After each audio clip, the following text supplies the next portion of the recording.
Demand अनुसार आज आम हिस्ट्री जी पेपर 2 रो यूनिट 4 बा लास्ट यूनिट रो जोटा कि होची इंडियन नेशनल मूवमेंट रो chapter 1 politics of moderates and extremist between the year 1885 to 1920 सेटा आम पढ़ा। सर्वप्रथम आमको तीनोटी जिनिसर अर्थ बुझार अच्छी। गोटे होची इंडियन नेशनल मूवमेंट बा जातीय आंदोलन कौन, चर्मपंथी एवं नरमपंथी एमाने क्यों माने बा यार अर्थ कौन। तुम सब जानिछ 1857 रे जो सिपाही विद्रोह होता जहाँ को आम महान भारतीय विद्रोह बा महान जातीय आंदोलन बोली मध्य ना दे था।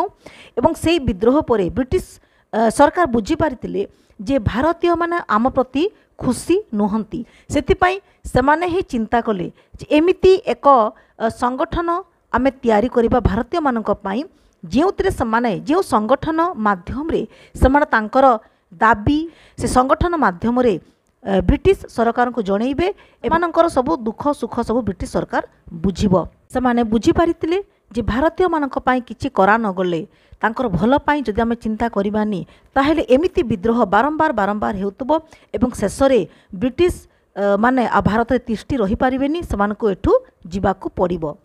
सेतिपाई जणे ब्रिटिश ऑफिसर जहाँकर ना हेउची आलान ओक्टावियन ह्यूम एवं से ही से समय जो आम बड़लाट थिले बा गवर्नर जनरल भारत थिले लॉर्ड डफरिन तांकू सजेशन देइथिले जे भारतीय मानक पई गोटे संस्था तैयारी हो जो संस्था माध्यम रे भारतीय माने ब्रिटिश सरकार को तांकर दाबी उपस्थापन करि परिबे एवं तांकर समस्या उपस्थापन करि परिबे एवं सेही अनुसार ब्रिटिश सरकार मध्य तांकर समस्या समाधान करबा पई चेष्टा करिवे एवं शेषरे लॉर्ड डफरिन एई संस्था तैयारी करबा पई ताकर परमिशन देइथिले एवं शेषरे भारतीय मानक पई गोटे संस्था बा गोटे संगठन तैयारी हैला जो संगठन रे सारा भारतर लोक माने प्रतिनिधित्व करि पारिथिले एवं से संगठनर नाम होइछि तुम सब जानिथिबो भारतीय जातीय कांग्रेस बा इंडियन नेशनल कांग्रेस।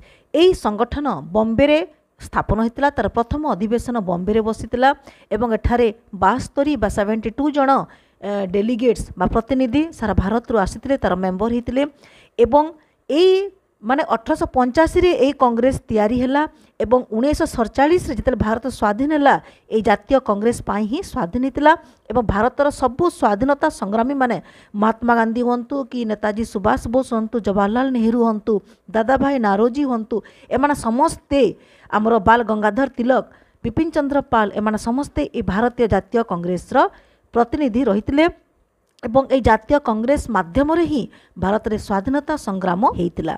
तो यार समग्र कार्यकाल माने 1885 रु 1947 पर्यंत यार समग्र कार्यकाल को आम 3 भाग रे विभक्त करिबा।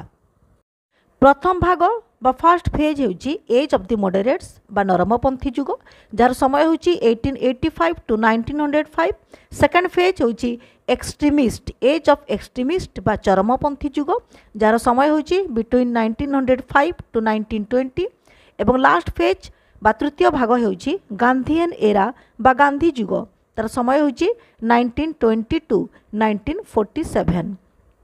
तो सर्वप्रथम आमे नरमपंथी माने किए थिले बा मॉडरेट्स माने किए थिले सेटा आमे बुझिबा। जेतेबेले जातीय कांग्रेस तैयारी हैला 1885 रे जो माने यार प्रथम सदस्य थिले से जो 72 जन व्यक्ति जो माने कि जहार बहुत योगदान रहितला एई संघ तैयारी करिबारे हैला सेई मानकु मॉडरेट्स बोली कहा जाउतला। तांकु मॉडरेट्स बा नरमपंथी बोली काहेकि कहा जाउतला ना मॉडरेट्स बा नरम माने तबे कोन बुझुछ अति शांतशिष्ट स्वभाव लोक माने जो माने जेतेबेले ब्रिटिश सरकार को माने विरोध करुथिले जदि भी ब्रिटिश सरकार को सम्मुख रे तांकर जहाँ भी दुख से माने उपस्थापन करुथिले अति नरम हेकि से माने जणाउथिले शांतिपूर्ण भाव तांकर दाबी जणाउथिले। एबे आमे जानिबा ए नरमपंथी मानकर लक्ष्य एवं नीति कोन थिला माने तांकर एम कोन थिला एवं मेथड क्यों पद्धति रे से माने तांकर कार्य करुथिले।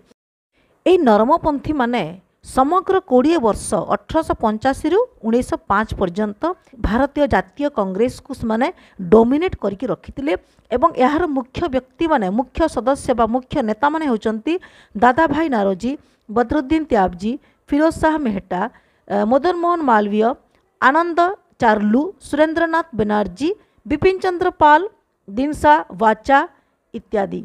एमानकर लक्ष्य कौन थिला? एमाने ब्रिटिश शासनरू भारत को मुक्त करने को केबे भी चाहू नथिले, एटा मन रख। बरं से आहुरी बहुत दिन ब्रिटिश शासन तले से रहा चाहूले। से ब्रिटिश भारत रे जो ब्रिटिश शासन को वरदान सदृश बोलिकी भावुले। ये जो ब्रिटिश माने विभिन्न उन्नतिमूलक कार्य करते, जमीक रेलवे, टेलीग्राफ, पोस्टाल सिस्टम, आधुनिक रास्ता घाट सब तैयारी करते मॉडर्न आधुनिक पद्धति रे। यही सबुगुड़ी को देखिकी तांकर आखि झलसी जाइतिला। सेतिपई से ब्रिटिश सरकार शासन को वरदान बोलिकी भावुले जे भारत अति जमीक ग्रामांचल भाया रही एवं एबे ब्रिटिश मानक पई भारत आधुनिक हो पारिछि। सेतिपई से आहुरी बहुत वर्ष ब्रिटिश तांकु शासन करू बोली चाहूतिले एवं एटा हो तांकर लक्ष्य। एवं तांकर मेथड बा पद्धति कोन थिला? पद्धति कथा कहि सारलिनी। अति नरम भाव में ब्रिटिश सरकार को विरोध करबा। से केबे भी स्ट्राइक बा हड़ताल आम जहाँ कहूँ शोभा यात्रा एमती ए सब किछि भी करनथिले। ब्रिटिश सरकार को बेसी विरोध करनथिले। अति शांतिपूर्ण भाव में तांकर दाबी कागज रे लेखिक समाने दाबी जणाउथिले। माने प्रेयर पिटिशन माने कोन अनुनय विनय करिकी प्रार्थना करिकी तांकर दाबी जणाउथिले। ब्रिटिश सरकार को समाने बहुत भल पाउथिले। पद्धति समाने तांकर कार्य सब करुथिले। एटा होछि लक्ष्य पद्धति। एबे आमे जानिबा तांकर ए जो 20 वर्ष कार्यकाल समय कौ कौ दाबी उपस्थापन करथिले। नरमपंथी माने राजनैतिक प्रशासनिक एवं अर्थनैतिक संस्कार पाई दाबी करथिले। समाने गणतांत्रिक पद्धति रे सरकार गठन रे भाग नेबाको दाबी कले। माने ए जो ब्रिटिश मानकर जो विधान परिषद बा लेजिस्लेटिव असेंबली रहितिला ताकू से संस्कार आने से दाबी कले। अर्थात निर्वाचित लोक प्रतिनिधि मानक सेठारे सभ्य करने से दाबी करते, जद्वारा बेसी रु बेसी भारतीय लोक माने एई ब्रिटिश सरकार रे भाग नहीं पारिबे। सेकेंड से प्रशासनिक सेवार उच्च पद गुड़ी को भारतीयकरण करने दाबी कले। दादा भाई नारोजी तांकर स्वर उत्तोलन कले जे जो आईसीएस परीक्षा होता जहाँ आम सिविल सर्विस बोली कहूँ, बर्तमान जहाँ आईएएस परीक्षा बोली कहूँ, सेटा आगरू केवल लंडन रे होता ताको भारत में मध्य अनुष्ठित करने दाबी कले। कहीं यही परीक्षा लंडन रे हेबारु बहुत भारतीय जो मैंने मेधावी थिले कि ताको पाखरे पैसा नथिला से माने लंडन को जाके परीक्षा दे पारिबे। आ गोटे कथा यार सर्वोच्च बयस सीमा को मध्य ह्रास करा न जाऊ बोलिकी मध्य से दाबी करथिले।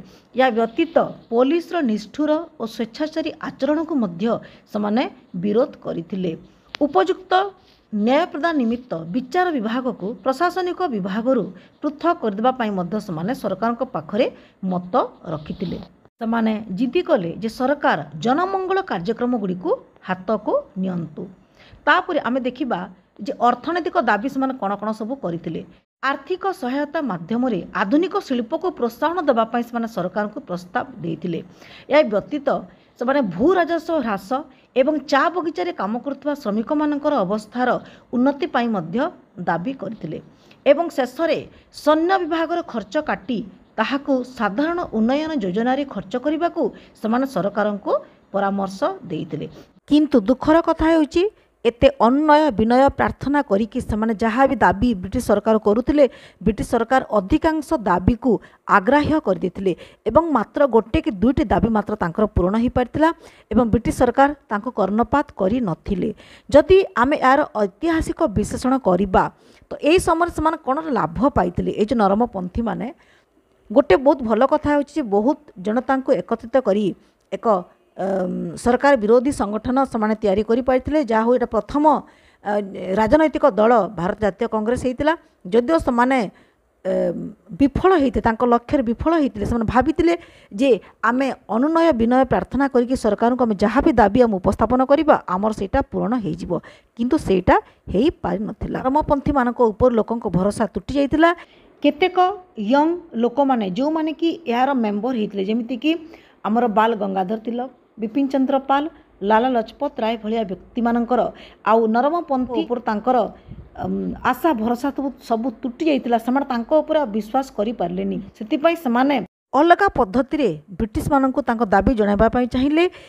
समाने चरम स्तर को जाई ब्रिटिश मान को विरोध करने को चाहूले, ब्रिटिश मान को ऊपर चाप पकेबा को चाहूले। सेतिपई एक नूतन संस्था जन्म नेला जहाँ को कहगला चरमपंथी मानकर संस्था। तो एठू आरंभ हैला ଚରମପନ୍ଥୀମାନଙ୍କର ଯୁଗ। ଏଇ ଲାଲା ଲଜପତ ରାୟ, ବାଲ ଗଙ୍ଗାଧର ତିଲକ ଏବଂ ବିପିନ ଚନ୍ଦ୍ର ପାଲ ଏମାନେ ଲାଲ ବାଲ ପାଲ ଭାବରେ ପରିଚିତ। ଏମାନେ ହିଁ ଜନ୍ମ ଦେଇଥିଲେ ଏଇ ଚରମପନ୍ଥୀ ଦଳକୁ। ତ ନେକ୍ସଟ ଭିଡ଼ିଓରେ ଆମେ ଚରମପନ୍ଥୀ ଉପରେ ବିସ୍ତାରରେ ପଢ଼ିବା। ଆଜି ପାଇଁ ଏତିକି। ଓଂ ନମଃ ଶିବାୟ।